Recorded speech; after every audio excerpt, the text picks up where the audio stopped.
Hey. Happy very late morning. Diane from DianeHockman.com. Holy cow, have you gotten on the newsletter? Have you gotten on the newsletter yet? Maybe not. Apparently, my daughter this morning thought I looked pretty, which was very uplifting considering that I bathed and put on makeup. So, not a lot of makeup, but some makeup. And so that felt good. But anyway, I want to talk about people. And I want to talk about being afraid of people.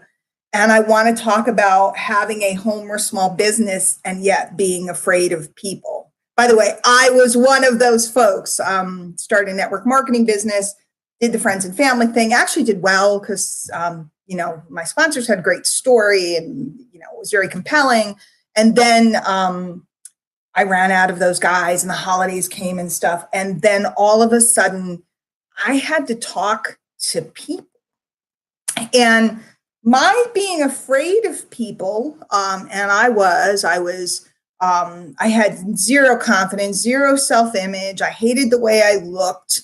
I hated the way I talked. I don't know that you'd call me shy. I wasn't shy amongst people I knew, but as far as talking to people I didn't know, I was very uncomfortable, mostly fear of rejection and all that other good stuff.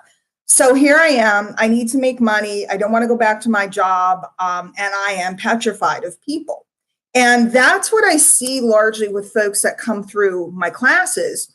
They want to learn the hottest new marketing thing. But if you drill it down, they're just afraid of people. They're running their social media with what do you call them? Closed accounts or whatever, private accounts, like on Instagram. I want to market on Instagram, but I want my account to be private. Why? Because I don't want anybody to look at me, talk to me, and I certainly don't want to talk to them.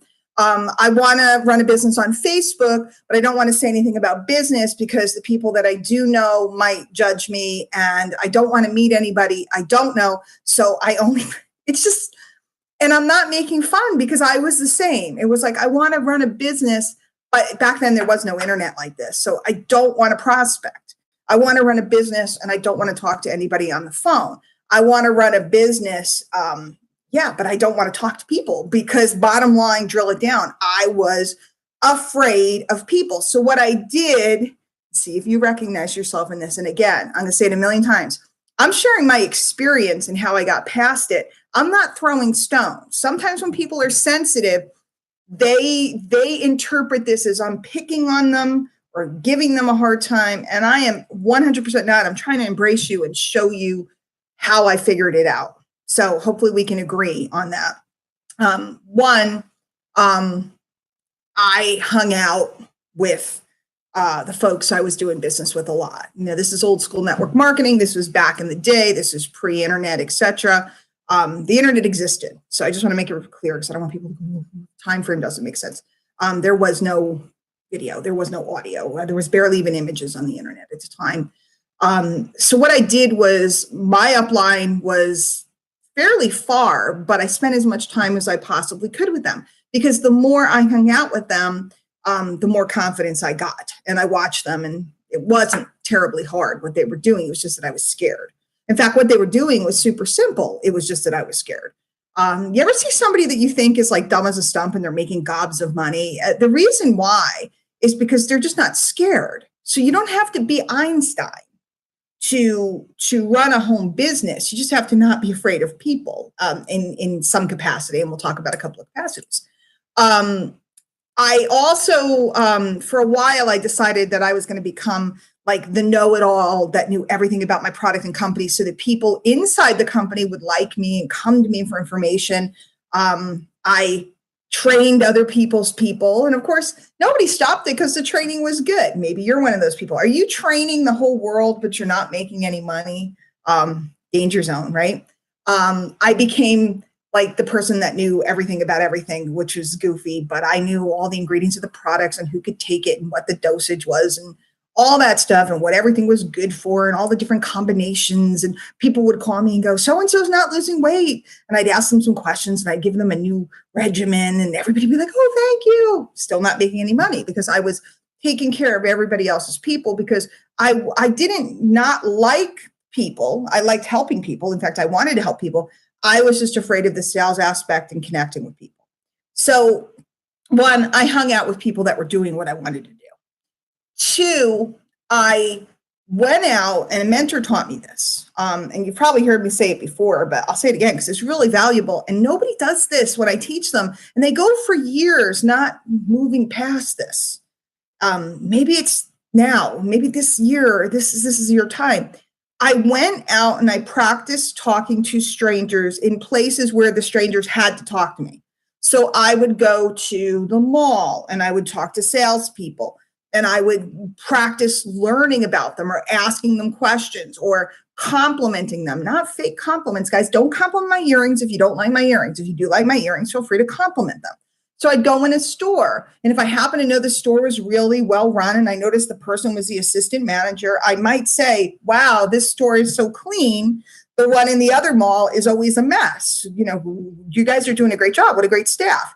Now, it wasn't fake, but what it was a way to start a communication with them, open conversations. And I did it without the agenda of selling them. See, a lot of people don't want to let go of the, I got to make a sale. I got to make a sale. And you're trying so hard to catch the money that it keeps running away from you, that you're not building your skills. So I went out and I just spent time learning to talk to people. And I also then learned how to flip my business around, and I really became an attraction marketer. And instead of trying to present to everybody, I started inviting people to something that was helpful. In that particular case, it was my newsletter. Nobody felt I was trying to get them because I was inviting them for helpful tips from my newsletter.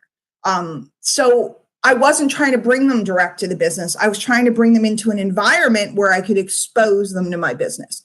And that was really the basis of, you know, how I really learned attraction marketing. Then I learned to put people in one of these environments and trigger them to call me.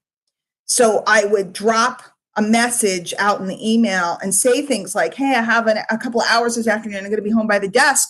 If you had any questions for me, feel free to give me a shout. And I'd put my phone number. I get them to call me. Every communication had my phone number telling them to call me. Now, what's funny is people were like, you give them your phone number? And I'm like, I'm a business. Of course I give them my phone number. Everyone's worried about having separate phone numbers.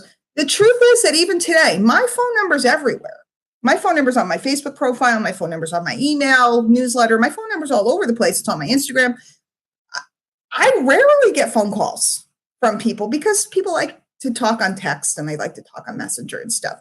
But back then I would get phone calls, and today I could trigger people to call me. I easily could, but I started to get them to call me. And that was like, I just thought of it like a retail business, that if I worked in a store, like I don't want to go out in the mall and try to solicit people. I don't want to be that person walking around trying to hand out samples or get people to buy something in the mall. But if you come in my store and I work in the store, I have no problem with helping you or asking you what I can help you with or answering questions for you or showing you things and basically selling you because you came in the store. So when I trigger people to contact me for help, that's like inviting them to walk into my store. As soon as they're in my store, I have zero problem. So I don't know if that's for you or not, but that's how I reversed it. And then over time, you just go through enough people and deal with enough customers and deal with enough team members and, you know, see enough stuff that you just really start to know what moves people, what gets them to buy more, what gets them to sign up for things, what motivates them. And it's usually not the thing they think will motivate them. And that's a whole nother story. That's a 4-day seminar about the triggers that motivate people and so on and so forth. But if you are afraid of people, the first step, you know, they would say the first step is admitting you have a problem. The first step is admitting that you're afraid of people. And if you're afraid of people, the biggest advice I could give you is take a couple of days, take a month, heck. You know, if you haven't been making money in your business for a while, like let's say you've been going 6 months, a year, maybe longer. Some people are in the industry and they haven't made money in years. Would it kill you to not make money for the next 30, 60, or 90 days and master a skill, knowing that you weren't making money before anyway? I'm not asking you to set aside what what you're probably not doing, because if you were doing stuff, you would be making money. But if you decided to go out and go to places and start noticing people, Start looking at people, checking them out, figuring out what's important to them. Why is that Walmart cashier there? What's important to the guy at the gas station? What's important to your waitress? Most people, and I don't mean this in offensive way, because we're all like this, including me. We're self-centered. We're designed. That's a survival mechanism, right? We're designed to think about ourselves.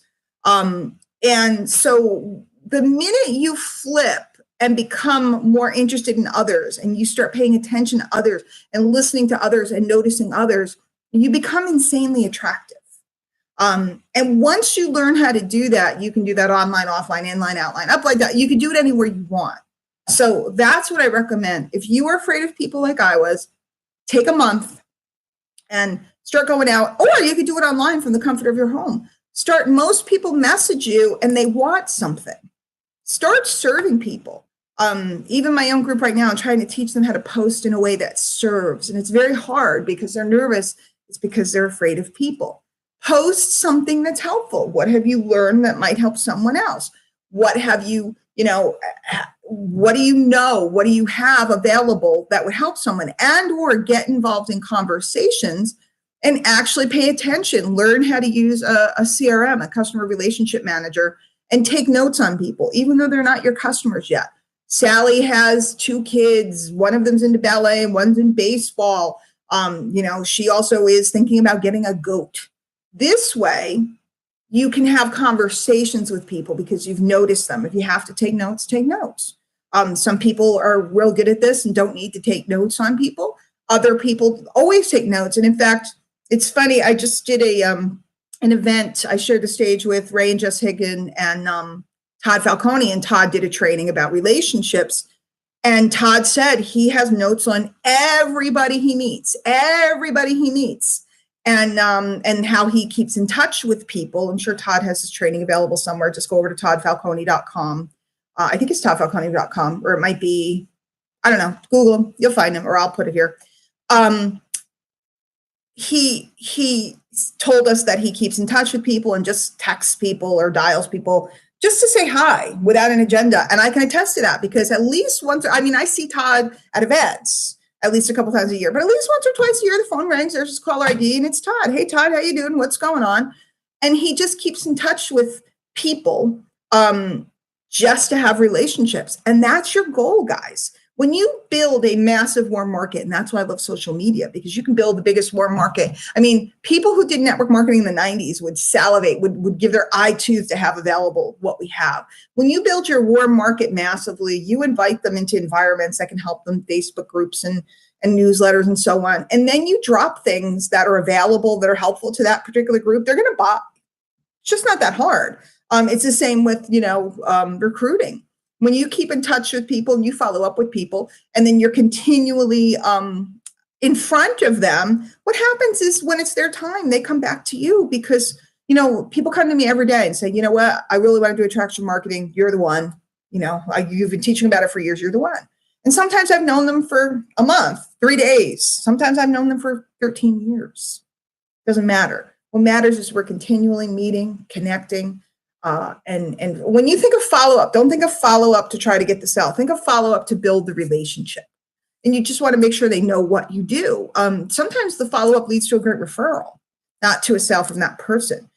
Remember, not everybody you meet is a prospect for what you have, but everybody you meet knows a prospect.